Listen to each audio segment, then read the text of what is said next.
Bom, tudo bom, pessoal?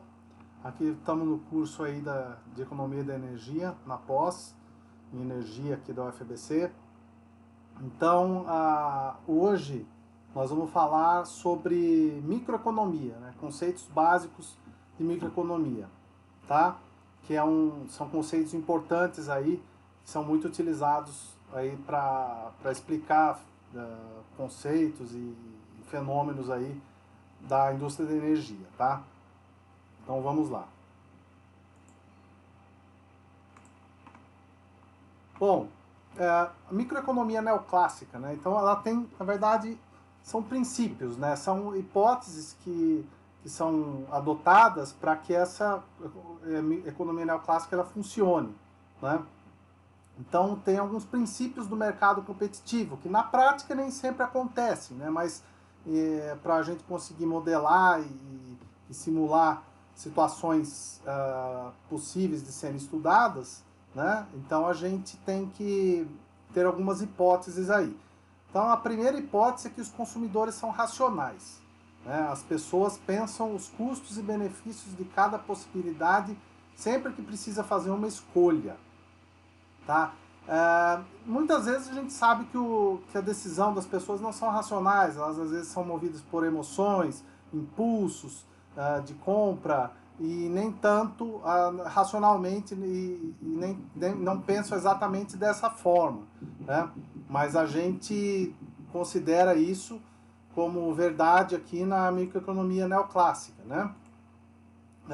O segundo ponto é que as empresas, aí falando das empresas agora, elas são maximizadoras de lucro, né? E existem inúmeros compradores e vendedores de determinado bem ou serviço. Então a gente também sabe que isso nem sempre acontece, né? Às vezes os objetivos das empresas não são apenas a maximização do lucro, às vezes elas querem ganhar mercado ou ter alguma outro objetivo aí no curto, médio e longo prazo, né? E aí existem inúmeros compradores e vendedores de determinado bem ou serviço. Aqui a gente sabe também que muitas vezes isso não é verdade, principalmente na indústria da energia, né? Então a gente tem alguns monopólios aí. Mais para frente nós vamos ter uma aula que vai falar de monopólio, né?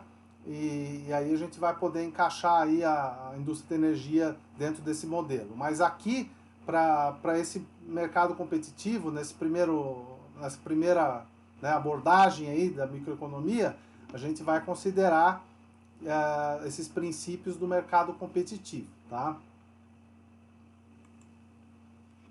Bom, então, primeiro um conceito aí, né, que a gente tem que ter é a questão de nominal e real, né? Se a gente considerar o salário, né, por exemplo, nominal, ele é um salário que ele não é corrigido por nenhum índice de inflação. Então ele é o que foi pago na época, né? Então a gente sabe que, por exemplo, a gente tem aqui o salário nominal em 1940, em dólares por hora, aqui um exemplo. Então a gente tem um valor muito baixo aqui, aí talvez o que de 30 centavos aí de dólar a hora, né? Só que na época, hoje a gente pode pensar, hoje é uma exploração isso, né? Mas na época, o poder de compra desses 30 centavos é muito maior do que 30 centavos de dólar hoje, né? Porque a gente tem a inflação.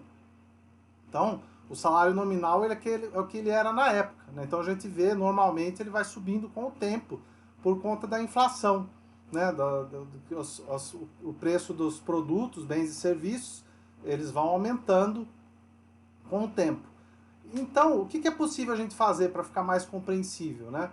A gente tentar ver a questão do salário real. O que é o salário real? É você considerar algum indexador, algum índice de inflação que possa ser considerado para justamente dar essa noção de poder de compra. Saber quanto que eu tenho de poder de compra, quanto que eu tinha em 1940, quanto que eu tinha em 1970, né? E atualmente. Né? Então, para isso, você precisa selecionar um ano de referência. Né? Aqui, no caso, eles selecionaram dólares de 1996. Então, o salário real, a preços constantes, que a gente diz, né? Então, a gente tem de 1996, que é exatamente esse ponto que cruza um no outro aqui. Tá? Então, quando a gente for jogando ele para trás, né? o salário nominal, a gente vai indexando o índice de inflação e vai tendo o valor real que era possível aí, tínhamos de poder de compra, que é possível comprar com o dinheiro na época, né? Então a gente vê aqui que teve um pico aqui em 1969, mais ou menos, né? Aí depois aqui com o choque do petróleo, né, da década de 70, as coisas mudaram um pouco. Né? Teve uma tendência aí de diminuição do salário real, tá? Então esse conceito é muito importante. A questão do salário, do dinheiro, né, o nominal e o real, né? Então, a gente também tem aqui, olha lá, preços correntes da gasolina aí nos Estados Unidos, o preço por galão. Então a gente tem aqui preços correntes, né? Preços correntes é o preço justamente que você não está considerando o índice de inflação, né? E aí você está aqui vendo que realmente ele vai subindo com o tempo, né? Isso é óbvio, quando a gente pensa no passado, do futuro, né, os preços tendem a subir. Quando a gente aqui no Brasil também, gasolina agora está num preço muito alto, mas quando a gente pensa em 10 anos atrás, o valor era muito menor. Só que também as coisas custavam menos, né? Então a gente tem que levar isso em consideração justamente para achar o preço ajustado, né? Ou o preço corrente, né? Não o constante, eu digo, não o preço corrente, tá? Que está aqui. Então aqui eu tenho o preço corrente da gasolina nos Estados Unidos, está aumentando, e embaixo eu estou ajustando ao índice de inflação. Então eu tenho aqui um valor um pouco mais constante no tempo, né? Então a gente começa a reparar que no exemplo aqui dos Estados Unidos teve um pico aí em 1980 e depois você teve uma diminuição aí, né? Então a gente considera isso como preços constantes, né? Preços correntes é aquele que você não reajusta, não ajusta, né? E os preços ajustados ou constantes é o que você ajusta para a inflação, né?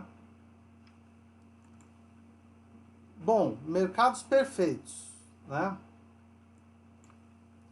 Então a gente vai falar um pouco agora de curva de oferta e demanda, tá? Então aqui suponha que a gente tenha uma curva de demanda individual, que é o que é a demanda de uma pessoa, tá? E essa pessoa, ela gosta aqui no exemplo eles estão usando doces, né? Candy bars, né? Que são doces aí, barras de doces para que normalmente criança gosta, tal, mas suponha que seja uma pessoa que goste disso e ela vai reagir, ela vai comprar determinada quantidade de doce, né? Dependendo do preço em que estiver, né? Então aí é uma coisa até intuitiva, que quanto maior o preço, menor é a quantidade demandada por essa pessoa. Suponha que se custar R$5 o doce, ela não vai, $5, né, no caso aqui o doce, ela não vai comprar nada, tá? Se custar $3, ela compra um. Se custar 2, ela compra 2. Se custar R$1,50, ela compra 3. R$1,25 compra 4. $1 compra 6. 0,75 compra 9 e 50 centavos de dólar ela compraria 15. Aí talvez para dar para outras pessoas, para comer mais tarde, para guardar, porque ela está entendendo que está muito barato, tá? Então, a curva tem mais ou menos esse formato aqui, a curva da demanda, tá? Esse formato aqui decrescente, tá? Conforme a quantidade vai aumentando, né? Então, o preço vai diminuindo, a quantidade demandada por essa pessoa vai aumentando, tá? Aqui, só que a gente pode pensar de uma forma mais ampla também. Não apenas num indivíduo, mas como um mercado como um todo. Como que esse mercado como um todo se comportaria, né? Com relação aos preços aí desses doces. Então aqui a gente tem a quantidade demandada por esse mercado em milhões, tá? De novo, se o preço custasse 5, ninguém iria querer, né? Se custasse 3, eu teria um mercado de 1 milhão de doces, né? De barras de doce. Se ele custasse $2, eu teria uma demanda de 3 milhões, tá? Se ele custasse 1,50, uma demanda de 4 milhões. Custasse 1,25, uma demanda de 8 milhões. Se custasse $1, a demanda seria de 13 milhões. Se custasse 75 centavos, eu teria uma demanda aí de 20 milhões, e se custasse 50 centavos, aí teríamos uma demanda de 30 milhões, tá? Então, o que é importante notar? Conforme você ajusta o preço, você muda o preço nesse mercado, você tem um movimento ao longo da curva da demanda, tá? Então você tem um movimento ao longo dessa curva. Você está diminuindo o preço, você vai ter uma quantidade demandada maior por esse mercado, tá certo? Então temos aqui essa representação dessa curva em verde. Agora, às vezes não é só o preço que muda, né? Às vezes você pode ter uma mudança da renda da população, mudança do preço de substitutos. Suponha que eu tenha barras de chocolate, por exemplo, que estão no mercado, que concorre com esses doces, né? Essas barras de doce, e aí você pode estar substituindo um pelo outro, tá? Mudança de hábitos e expectativas e mudança no crédito. São exemplos que você pode ter mudanças no mercado que não apenas de preço. Então, quando eu tenho esses fenômenos aí, você vai ter que ajustar sua curva da demanda, né? Então, lembre-se, se você tem a mudança no preço apenas, você tem uma mudança ao longo da curva. Agora, quando você altera outros fatores, como esses que eu citei para vocês, você tem um deslocamento da curva. Então, no caso, você tem um deslocamento aqui, um exemplo, né, de 1960 para 2000, a demanda, no geral, né, você teve uma diminuição da demanda por N fatores. Pode ser mudança da renda, pode ser mudança nos preços dos substitutos, mudança de hábitos, podem ser todos esses fenômenos, né, ou outros, né? A preocupação com a saúde, de doces, né, que não faz bem. Então aí varia, mas aqui é o fenômeno que acontece. Então eu tenho o mesmo preço, eu tenho uma quantidade demandada diferente para o mesmo preço. Então esse fenômeno acontece quando eu tenho essas mudanças da renda, preços substitutos, mudança de hábitos, mudança do crédito, por exemplo, tá? Então eu espero que esteja claro aí para vocês. Curva da oferta. Então, a curva da oferta é o quanto o mercado ou uma empresa individual, no caso aqui uma empresa, nessa primeira figura é uma empresa individual, quanto essa empresa está disposta a ofertar, né, de barras de doce aí nesse mercado, dependendo do preço. Tá? Então, obviamente você vai ter um formato diferente da curva da demanda, porque aqui quanto maior o preço estiver, mais eu vou querer produzir e fornecer para esse mercado, não é? Então isso é até intuitivo. Então se eu tiver custando 5 dólares o meu doce, eu vou ter, essa empresa vai querer ofertar 100 mil doces, né? Se eu tiver o preço de mercado 3 dólares, aí eu vou ofertar um pouco menos, 95 mil.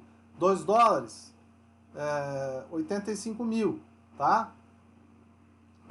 1 dólar e 50, 70 mil. 1 dólar e 25, 50 mil, quer dizer, 1 dólar, 25 mil, né? Aí se eu tiver custando 75 centavos ou 50 centavos, eu não vou ofertar, porque eu vou considerar que essa empresa vai estar tendo prejuízo, então ela vai decidir não produzir, para ofertar para esse mercado, tá? Então esse aqui é um formato de uma curva da oferta individual, tá certo? Agora a gente pode, da mesma forma que a gente fez com a curva da demanda, considerar aqui uma curva de mercado, né? Curva de oferta de mercado. Então eu tenho aqui se eu tenho 5 dólares aqui o preço do meu candy bar, eu vou ter, o mercado meu vai estar disposto a ofertar 82 milhões de doces, né? Se tiver 3 dólares, 80 milhões, 2 dólares, 70 milhões, 1 dólar e 50, 59 milhões, 1 dólar e 25, 47 milhões, 1 dólar, 34 milhões, 75 centavos de dólar, 20 milhões, e 50 centavos de dólar, apenas 5 milhões. Então veja só que eu tenho uma curva de mercado aqui. Da mesma forma, né, que a gente falou da curva da demanda, quando eu tenho a mudança nos preços, eu tenho um movimento ao longo dessa curva, tá? Então é assim que funciona. E aqui, da mesma forma, né, como eu acabei de comentar, mudanças nos preços, o movimento ao longo da curva. Agora, se eu tiver outros fatores, né, que estão sendo modificados, eu posso ter um deslocamento dessa curva de oferta, assim como ocorreu na curva da demanda, né, que a gente comentou. Então, vamos supor que eu tenho mudança em expectativas, ou mudança no preço dos insumos, que é uma coisa muito comum, né? Suponha que o preço do açúcar tenha diminuído, por exemplo, tá? Diminuiu o preço do açúcar.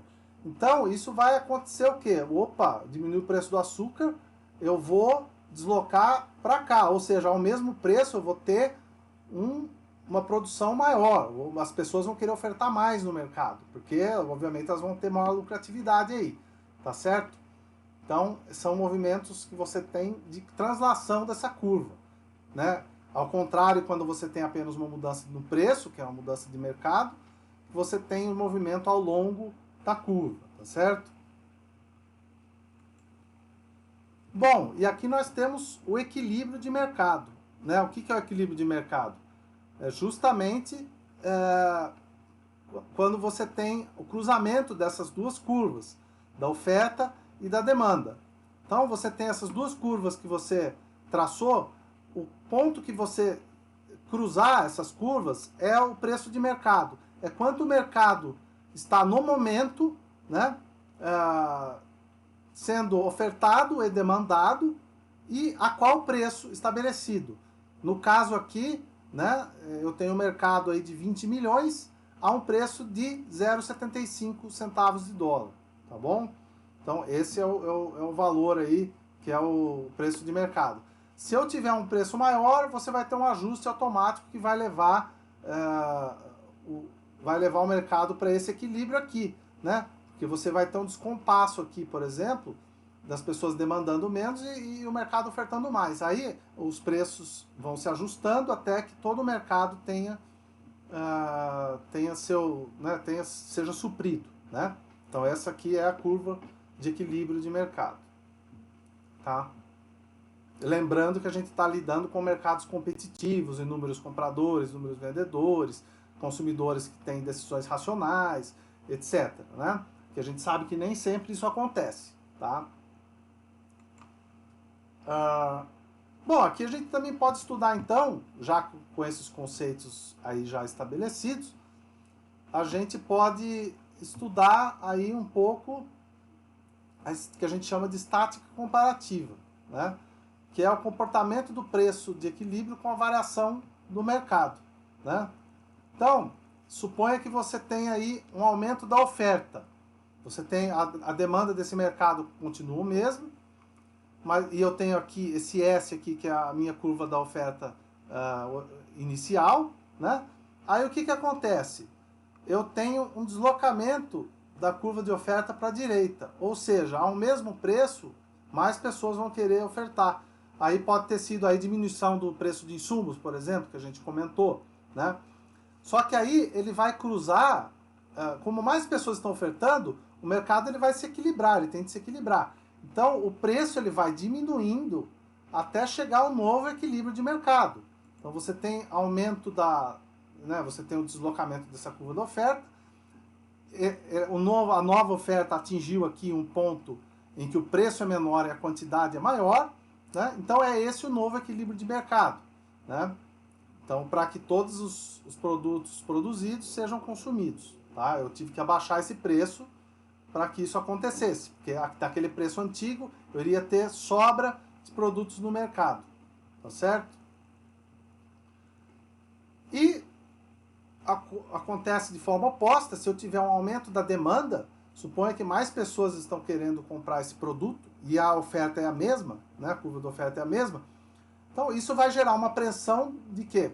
De aumento de preços, né? Então você está deslocando, suponha que a renda da população tenha aumentado e elas querem consumir mais desse bem, né? Que é um bem, suponha que seja carne de primeira, é um exemplo, né? Se aumentou a renda da população, mais pessoas vão querer consumir carne de primeira. Então você teve um deslocamento dessa curva da demanda para a direita. E o novo ponto, obviamente, vai ser com um preço maior, porque a oferta é a mesma, né? Nesse exemplo aqui, nesse caso, tá certo? E aí a gente pode ter uma situação que a gente tenha tanto aumento da oferta ou aumento da demanda, ou aumento da oferta e diminuição da demanda, e assim, de acordo com que o problema se coloca, né? Então, a gente está aqui, nesse caso você teve o deslocamento da curva de oferta para a direita e o deslocamento da curva da demanda para a direita, tá? Suponha que você teve ao mesmo tempo uma diminuição de preços de insumos, por exemplo, e aumento da renda da população. E aí você tem, né, tanto a demanda como a oferta aumentaram, então você tem esse novo ponto. E aí ele pode se manter o mesmo, nesse caso aqui aumentou um pouquinho, né? Mas note que não aumentou tanto, né? No caso, por exemplo, da curva da oferta ficar congelada aqui, que aí o preço estaria nesse ponto aqui, né? Então, como os dois deslocaram aí para a direita, eu tenho um aumento um pouco mais discreto aí de preço e uma quantidade maior aí consumida, bem maior aí, porque você tem uma oferta maior e uma demanda maior, tá certo?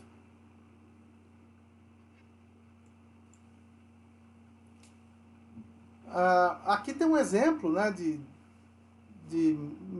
milhões de estudantes matriculados de custo anual em dólares para se estudar nos Estados Unidos. A gente sabe que lá as universidades são pagas, né? E aí você teve aqui esse fenômeno justamente aqui você teve o cruzamento aqui na curva da oferta e demanda em 1970.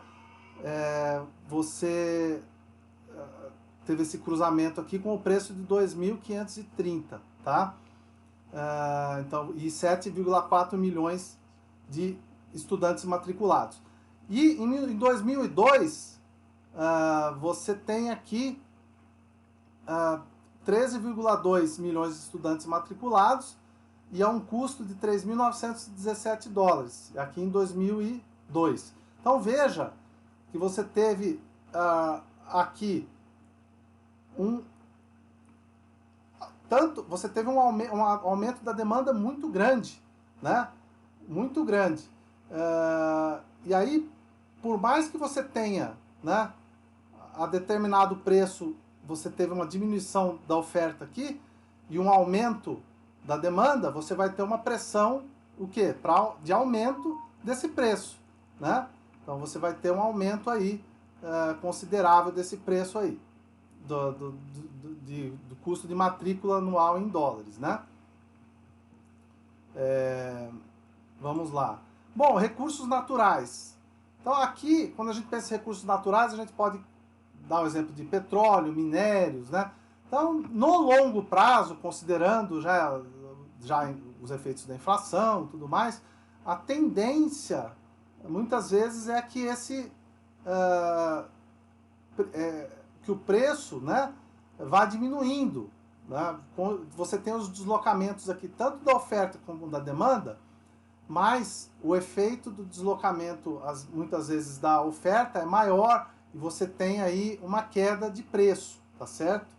No longo prazo. Aqui tem um exemplo aí da curva de demanda e oferta de 1900, tá? Do ano 1900. Aqui no ano de 1950 e aqui no ano 2000, tá? Então você tem aí esse fenômeno aí.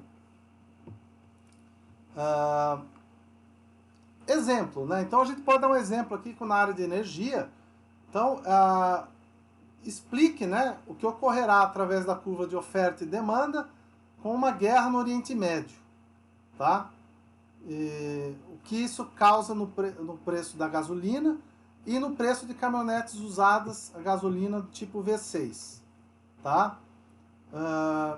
Então vejam, aqui está um exemplo aqui de uma curva só para ficar mais didático para mostrar para vocês. Então, se eu tenho uma guerra no Oriente Médio, o que vai acontecer? Eu vou ter um choque de oferta. Aquele local da guerra não vai estar mais distribuindo petróleo.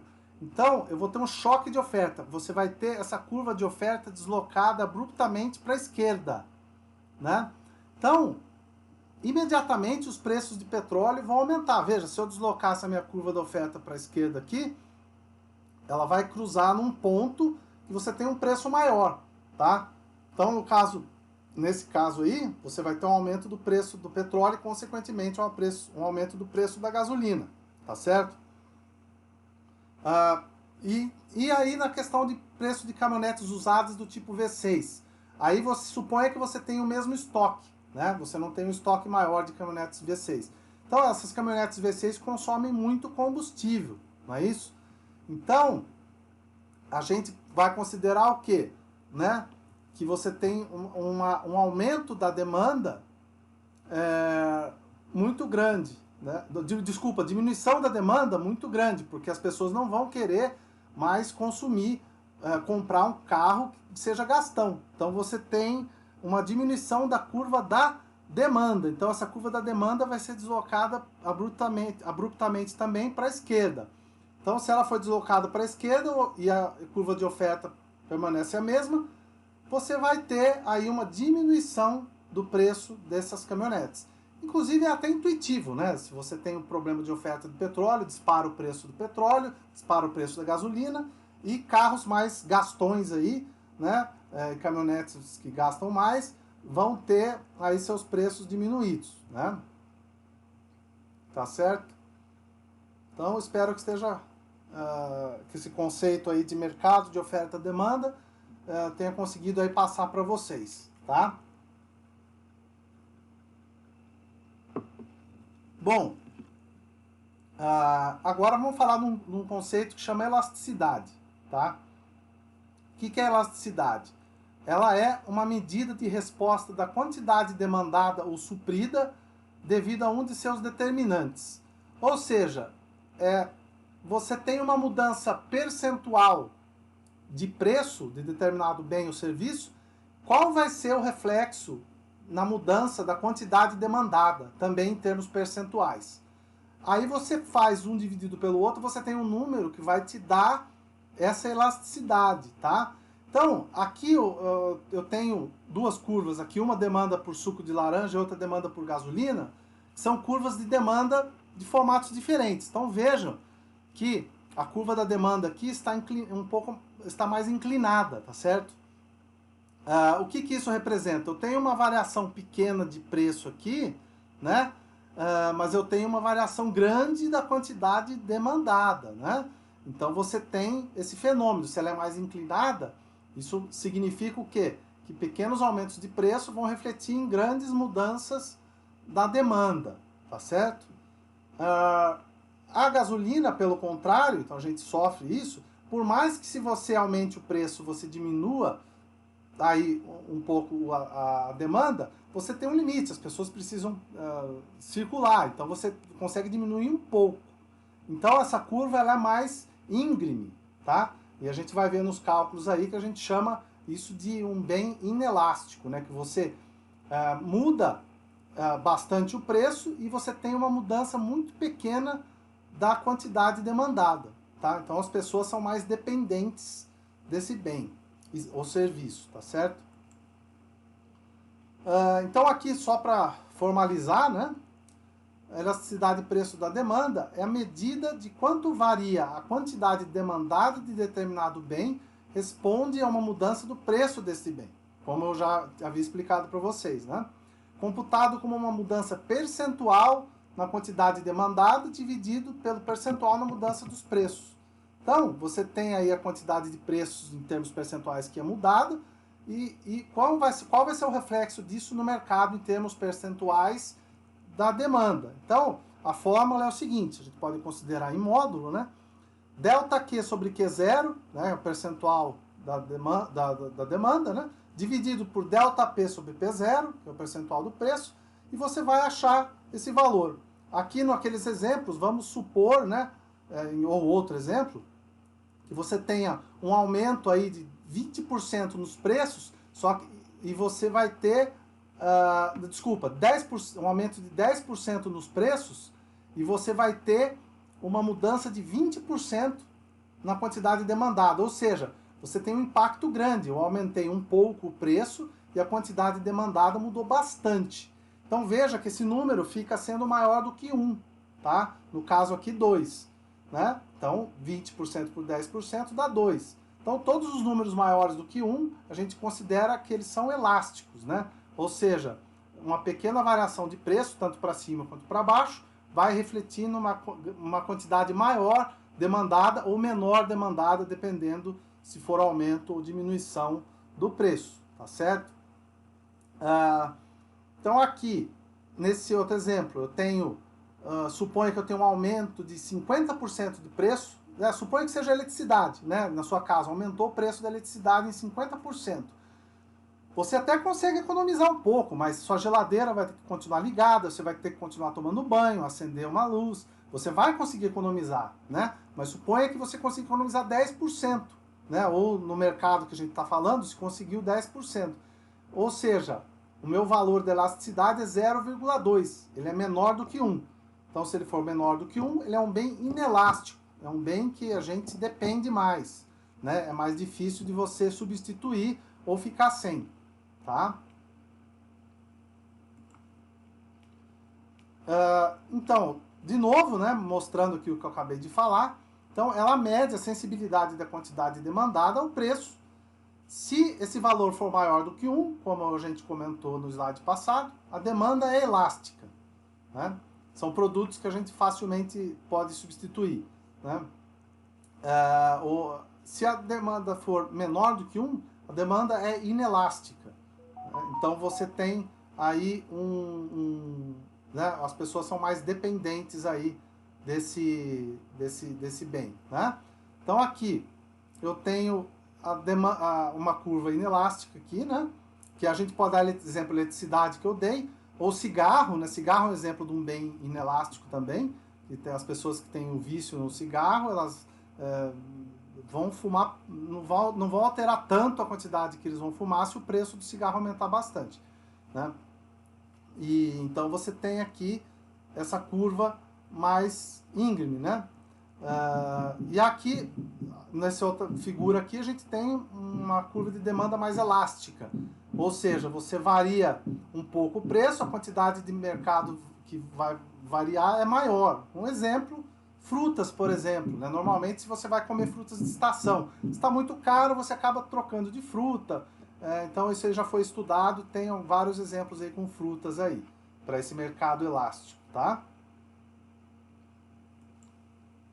Bom, aqui tem um exercício para vocês fazerem, que é qual a elasticidade e preço da demanda quando o preço da eletricidade aumenta de 0,35 até 0,55, e se o bem é elástico ou inelástico, tá? Então eu sugiro que vocês pausem aí o vídeo só para resolver, tá?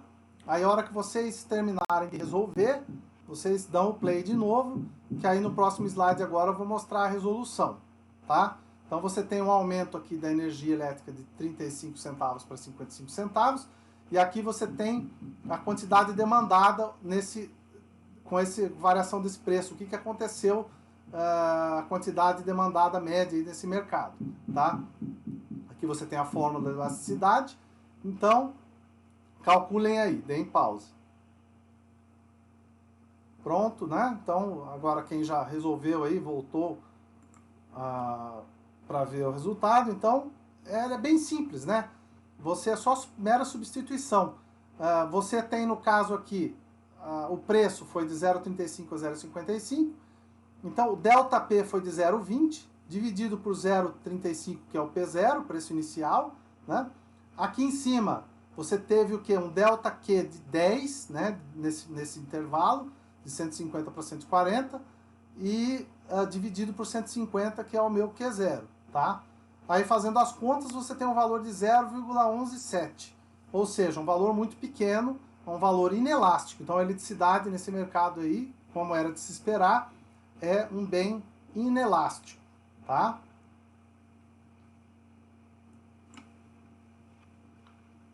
Aí, elasticidade e preço da demanda, né? Voltando aqui no limite. Agora são situações limites que são apenas teóricas, tá? São situações teóricas que na prática não acontecem. mas é só para vocês terem uma sensibilidade e saber o que aconteceria se isso fosse verdade, né, num limite. Então, um bem perfeitamente inelástico é se você varia o preço dele e a quantidade demandada permanece a mesma. Então seria uma reta vertical assim, tá? Que isso na prática a gente sabe que não acontece, mas, né, é mais para vocês terem essa sensibilidade aí. E da mesma forma, um bem perfeitamente elástico é que se você variar infinitesimalmente esse preço desse bem ou serviço, por menor que seja essa variação, né, você tem a total perda desse mercado. Por exemplo, se eu estiver diminuindo o preço, se eu estiver aumentando o preço, por exemplo, né, eu aumentei o preço de P0 para P1, que é 0,00001 a mais do que P0. Então eu não vou ter mais consumo desse bem ou serviço. Então é bem radical assim. A gente sabe que isso no mercado não acontece, né?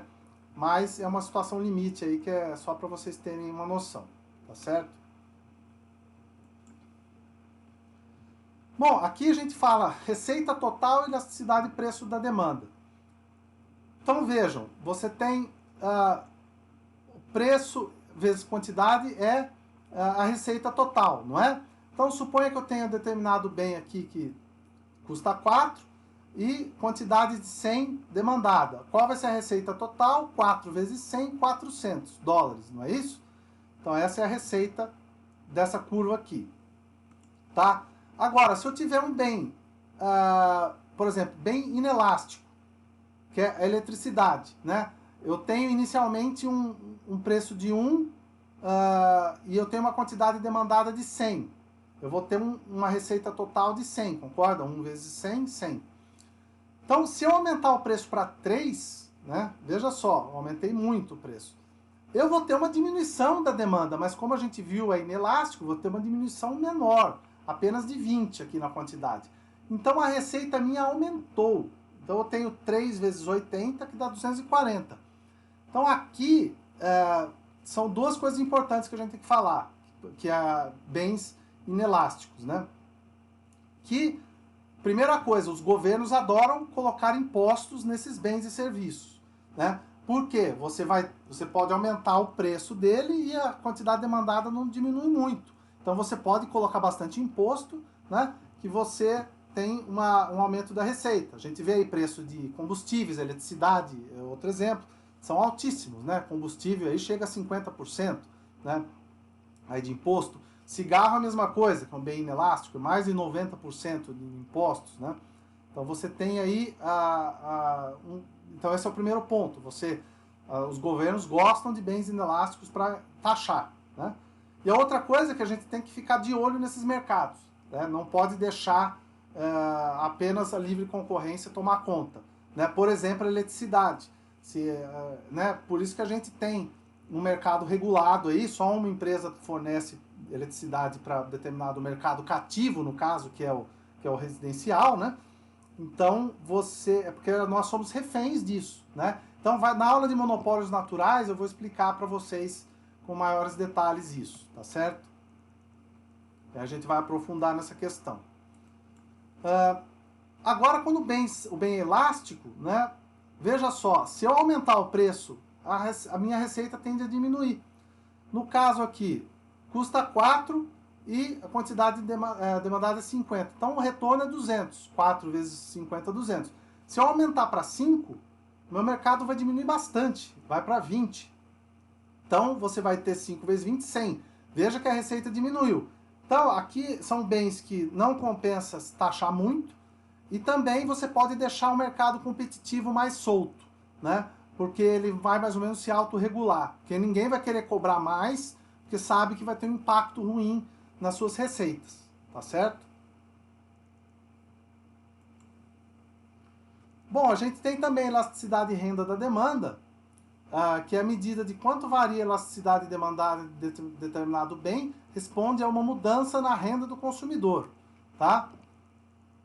Computado como uma mudança percentual na quantidade demandada dividido pelo percentual da mudança na renda. Então, ou seja, se eu aumentar ou diminuir a renda de forma percentual, quanto que isso vai refletir na minha quantidade demandada, né?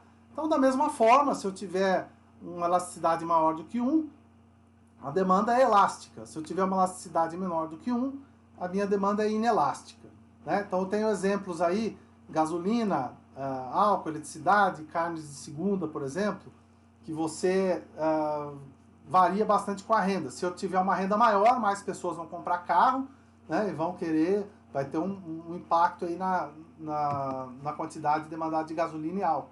E carne de segunda também, se a renda, por exemplo, da população diminuir, né, eu vou ter um maior consumo de carne de segunda, né, e uma diminuição de consumo de carne de primeira, tá? Então aí esse valor aqui é o que a gente vai mapear, tá? E vai, que é a minha elasticidade, tá certo? Bom, outra coisa, outro tipo de elasticidade que a gente tem, é elasticidade preço cruzada da demanda, né? Que é o quê? A medida de quanto varia a quantidade demandada de determinado bem responde uma mudança no preço de outro bem, né? Computado como uma mudança percentual na quantidade demandada do primeiro bem, dividido pelo percentual da mudança do preço do segundo bem. Então é o seguinte, você tem um preço que varia de um outro bem, de um bem, e vai ter uma quantidade, uma variação da quantidade demandada de outro bem. Um exemplo é o carro flex, né? Pode ser álcool e gasolina. Então você tem um impacto, né? Se eu aumentar o preço da gasolina muito e do álcool ficar mais ou menos, o etanol, né, ficar mais ou menos constante, então você vai ter um aumento da quantidade demandada de etanol, né? Por mais que o preço dele não tenha se modificado, você vai mexer nessa quantidade demandada, porque o preço do bem substituto variou, né? Outro exemplo também, gás natural e óleo combustível, né? Que muitas vezes para você alimentar caldeiras industriais, você pode alimentar tanto com gás natural ou fazendo alguma pequena adaptação, você consegue consumir com óleo combustível, fazer ela rodar com óleo combustível, né? Então você também pode acontecer isso. Você tem uma quantidade, um aumento de preço ou diminuição de preço de um determinado bem, né, do gás ou do óleo, e você vai ter o aumento ou diminuição da quantidade demandada do outro bem, tá certo? Então esse também é bastante utilizado para esse tipo de estudo, tá? Aqui, elasticidade da demanda e da oferta, no curto e longo prazo. Então, no curto prazo, que é o que a gente mais viu aqui, estudou agora, no curto prazo, os bens tendem de ser mais inelásticos, tá? Aqui, por exemplo, a demanda por gasolina no curto prazo, né? Você vê que ela é mais íngreme aqui. No longo prazo, você tem é mais flexível. O que? Eu posso mudar o tamanho da minha fábrica, eu posso colocar mais poços de petróleo para produzir mais petróleo, eu posso me adaptar, né? Eu posso trocar de carro, por exemplo, se eu não tenho um carro flex, por exemplo, tá? Eu posso comprar um outro carro aí, outro combustível. Isso falando quando a gente está na Europa, por exemplo, você tem carro a diesel, né? Vamos supor que a gasolina aumente repentinamente. Você não consegue de uma hora para outra trocar o carro, né? Mas com o tempo, no longo prazo, você vai conseguir vender esse carro, vai conseguir comprar um carro a diesel, né? Ou no caso um carro a álcool, se existir, né? Então você tem essa flexibilidade, tá certo? Então no longo prazo você tende a ser um pouco mais elástico do que no curto prazo, tá certo? Então esse é um fenômeno que já foi observado aí no mercado, né? Aqui também, mesma forma, mostrando aqui no mercado de petróleo, no curto e no longo prazo, da mesma forma, vejam que no curto prazo é mais íngreme, as curvas são mais íngremes, né? Você tem tanto uma demanda, uma oferta mais íngreme, então você tem uma inelasticidade da demanda maior, né? E no longo prazo você tem um pouco mais flexibilidade, né? Como a gente já comentou aí no caso da gasolina. Já é mais flexível você mexer em coisas mais estruturais, né? Que demandam mais tempo. Então isso é possível acontecer, né? Bom, então essa primeira parte aqui já terminou, né? Essa primeira parte da aula de hoje. Então a gente vai gravar aí a segunda parte e passar para vocês aí em seguida, tá? Um abraço.